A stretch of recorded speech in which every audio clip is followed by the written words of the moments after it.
diesem Video geht es um die Verteilung von Merkmalen. Um genau zu sein, geht es um univariate Kennwerte, die zur Beschreibung einer Variablen dienen. Wir unterscheiden dabei zwei Arten der univariaten Kennwerte, die Maße der zentralen Tendenz sowie die Streuungsmaße.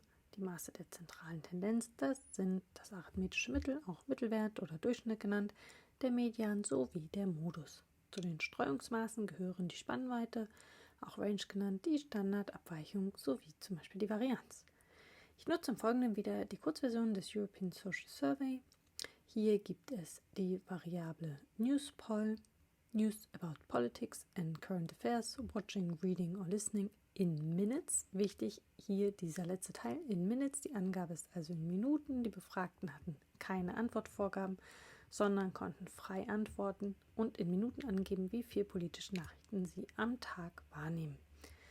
Fehlende Werte wurden mit diesen Werten hier eingetragen.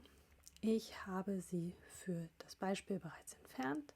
Nun können wir uns für die Variable, die eben genannten univariaten Kennwerte auf einen Blick anzeigen lassen. Dazu brauchen wir im Reiter Daten die Funktion Datenanalyse. Wenn Sie die Funktion bisher noch nie benutzt haben, dann wird sie Ihnen wahrscheinlich gar nicht angezeigt. Bei einem Mac löst man das Problem, indem man im oberen Menü auf Extras geht, dann auf Excel Add-ins und im Fenster das Häkchen bei Analysefunktionen setzt. Dann sollte die Funktion Datenanalyse im Reiter Daten auftauchen. Beim Windows-PC ist das ein bisschen aufwendiger, das zeige ich Ihnen aber auch. Dazu ein ganz kurzer Wechsel auf einen Windows-Rechner. Sie müssen zuerst im Reiter Datei auf die Optionen gehen, dann wählen Sie den Menüpunkt Add-ins. Anschließend müssen Sie im unteren Bereich des Fensters bei Verwalten Add-ins auf das Feld Losgehen. Geld gibt es dafür aber nicht. Setzen Sie dann das Häkchen bei den Analysefunktionen und dann sollte auch bei Ihnen im Reiter Daten die Funktion Datenanalyse auftauchen. Schwenkt zurück in unseren Datensatz. Jetzt wollen wir uns doch mal anschauen, wie es mit der politischen Nachrichtennutzung in unseren Daten ausschaut. Dazu wählen wir die Variable aus und nutzen dann die eben freigeschaltete Funktion Datenanalyse.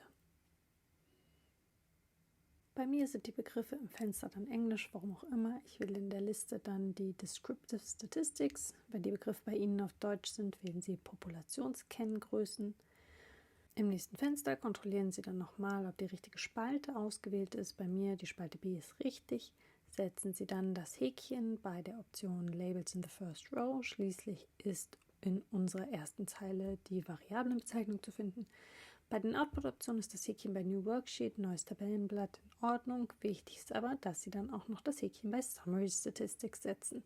Gehen Sie auf OK und Sie bekommen die wichtigsten univariaten Kennwerte für die politische Nachrichtennutzung. Und dann schauen wir uns das mal an. Wir haben hier einen Mittelwert von rund 63 Minuten, die die Befragten also durchschnittlich am Tag mit politischer Nachrichtenmediennutzung verbringen.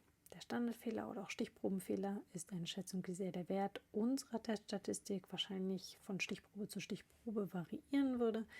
Der Standardfehler wird kleiner, je größer die Stichprobe ist. Dann folgt der Median, der hier mit 45 etwas niedriger ist als der Mittelwert. Der Median ist der Wert, der unsere Fälle genau bei 50% teilt. Wenn wir also alle Werte der Größe nach in eine Reihe ordnen würden und dann schauen, welcher Wert genau in der Mitte steht, das ist dann der Median. Und der ist kleiner als der Mittelwert in dem Fall, dann ist das ein Hinweis auf sogenannte Ausreißer, in diesem Fall also nach oben, Fälle, die deutlich größer sind als der Rest. Es folgt der Modus, das ist die Ausprägung, die am häufigsten vorkommt, ohne Aussage, wie oft er tatsächlich vorkommt, das können wir hier nicht ablesen. Wir haben als nächstes die Standardabweichung, also die durchschnittliche Abweichung der Werte vom Mittelwert. Die darauffolgende Varianz ist die quadrierte Standardabweichung. Die beiden Werte Kurtosis und Skewness oder auch Schiefe geben an, wie sehr die Verteilung der Daten von der Normalverteilung abweicht. Die Kurtosis sagt etwas darüber aus, wie spitz oder flach der Kurvenverlauf ist. Die Schiefe darüber, ob der Glockenverlauf eher symmetrisch ist oder einer der Ausläufer links oder rechts länger als die andere Seite ist. Die Range ist die Spannweite, also das Maximum minus das Minimum.